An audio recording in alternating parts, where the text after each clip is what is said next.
Is this the best BR game out there? Yes, for mobile at least. Hey, if you told me this year Halo was not getting the BR, but Final Fantasy VII was instead, I would have told you. What next? Dragon Ball get an asymmetrical game in the style of Dead by Daylight? NANI?! Well, here we are. Hey guys, welcome back to a brand new video today. We're talking about Final Fantasy VII First Soldier. A prequel-esque game to Final Fantasy VII or Final Fantasy VII Remake. The timeline's all over the place right now. I don't know if Final Fantasy VII Remake is technically a remake or is actually a sequel based on the plot or is a memory. Who knows at this point? I don't know. Anyway, it's Final Fantasy VII as a battle royale, and it surprisingly works. It's a third-person battle royale game, and it does some things. It does a lot of good things.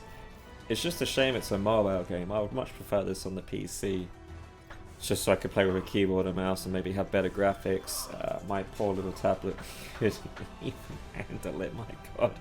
But you can easily set up a controller, and the controller support does work.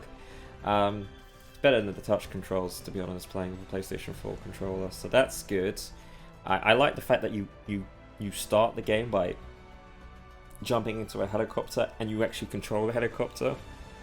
Other BR games, you have a set flight path and you can jump out at any time, or you can select an area where you spawn in, or it just randomly puts you in an area. I quite like the fact that you can control where your helicopter or where your flight path is, so you can kind of go, alright, we're spawning here on the flight path, but let's go over this way, and then we can drop off. Now, you're not allowed to spend unlimited time in the helicopter. I think it's about 30-45 seconds, and then you're forced to jump. So that's good.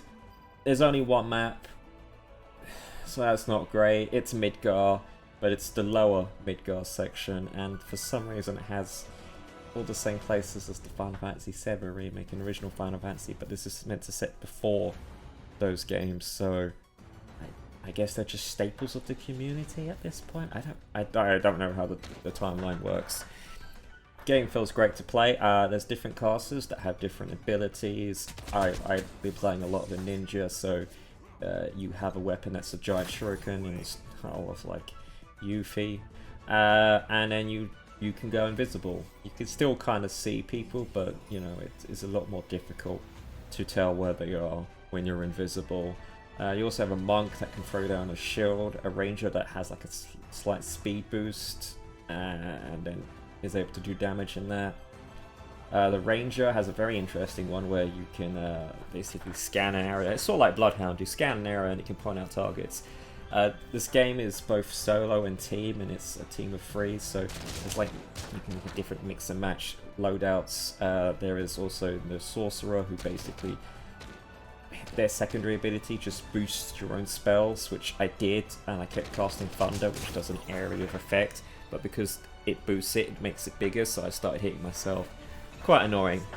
Yeah, this game has a leveling system as well, so the longer you survive, the higher level you'll get. If you kill monsters, you get more EXP, and then obviously as you kill other players, you get more XP, last longer, get XP, and basically XP means your regular attack, like your base attack, your melee attack, does more damage to enemies and other players, as well as your skill improves, so it might boost your magic even more. You might be able to stay invisible longer, you might have a longer range on your scan ability.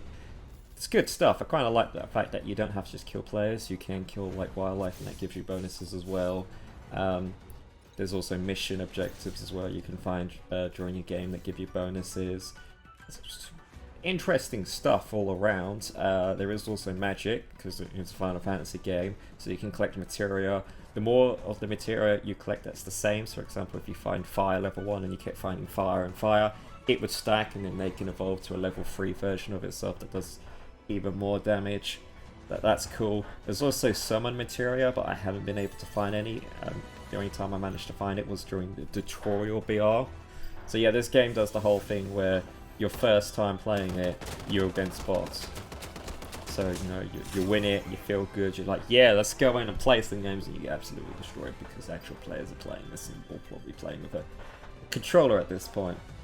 But yeah, I like the things it does. It does do a lot of new, well, I say a lot, considering it's BR, it does do some new stuff. Killing wildlife. Be careful because some wildlife will just one-shot you. You are warned.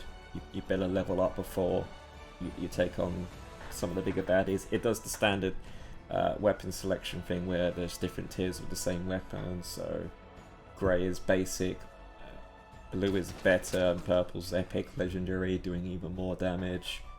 Different ammo types. There are also vending stations, so monsters and players will drop gil. You can find gil all over the place, and you can use that to buy the same materia to upgrade your materia, buy items if you need, buy ammo.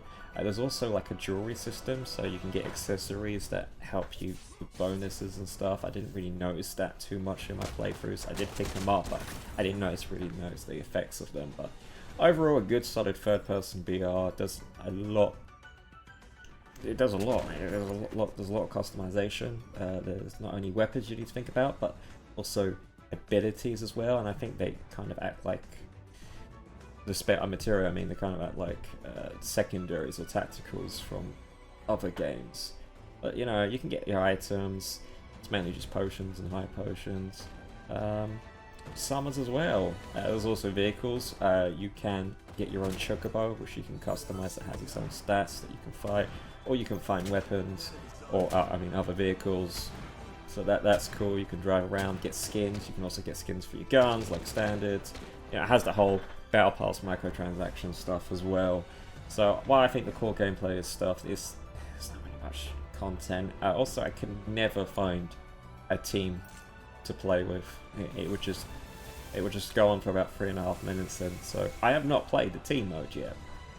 So that's not great. It feels like most people want to play this solo rather than work with somebody else, so I guess it is what it is. If you've already got a team of people ready to go, you might be able to find a game better, but you know, a solo looking for a team in this game, it's not happening. It's just not. Yeah, no, I'm impressed. I don't know if I'm gonna keep playing it. I mean, I might play it on the side.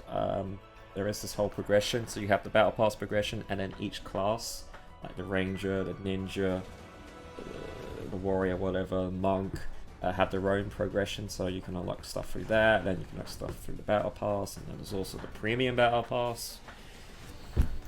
It's standard affair by this point. I can't even say it's standard affair for mobile games. It's standard affair for all games now. There is some loot-based system as well, where you can get skins and stuff, but I mean, I'm fine with it just being skins. Still annoying though, but you know, skins are skins. You can also unlock skins just through progressing casually, so that's cool. Yeah, I mean, if you're in the mood for a BR mobile game, this is it. This is pretty good. I played a few BR mobile games in my time, and let me tell you, this is the best. It's Final Fantasy VII. It's Final Fantasy VII. Talking about the music, it's Final Fantasy, so it's gonna be amazing, but my god, did they use the track so well. Like, when you're starting in a mission, I say starting a mission, when you're about to start into a match and it's using that score and it gets your blood pumping, you're like, yeah, let's do this. But I will say, in sound design terms, my god, you can heal people, decent range, kind of work out where people are. It's just, every time my character jumps, he makes a grunt, and it's really annoying. So, you know, music's great. Maybe make it so he doesn't grunt every time he climbs out a window or jumps up a rock, or just jumps in general. It's like, ugh, dude, chill, right? We get it. You're old. You're full of Mako. Would I play it if it came to PC? Probably. I probably would play it if it came to PC, but right now it's only on mobile, so the best I can do is play with my tablet, because that has the biggest screen, so I can actually see people easier. It's struggling to run it, but it's quite a demanding game for a mobile, so if you have a decent mobile phone, you'll probably run it a lot easier. Yeah, if you want a BR mobile experience, Final Fantasy VII First Soldier surprises me. I mean, when I first saw it, I thought it was a joke, and turns out they actually made a pretty decent game based on all the Final Fantasy VII mechanics and all. It works. Huh. Maybe the Dragon Ball The Breakers game might not be as bad as I think. I don't know, I think that's pushing it. Anyway, if you liked this video, leave a like. If you didn't, feel free to dislike. Comment below whether you're playing this game.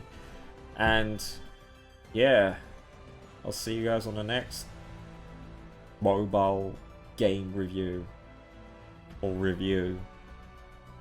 Or annoying a community. Goodbye. Morse. Marvelous. Together on the track. Let's go. Red sus, red sus. Red sus, red sus. Red sus, red sus. Red sus, sus. Red sus, red sus. Red sus, red sus. Red sus, red sus. Red sus, sus.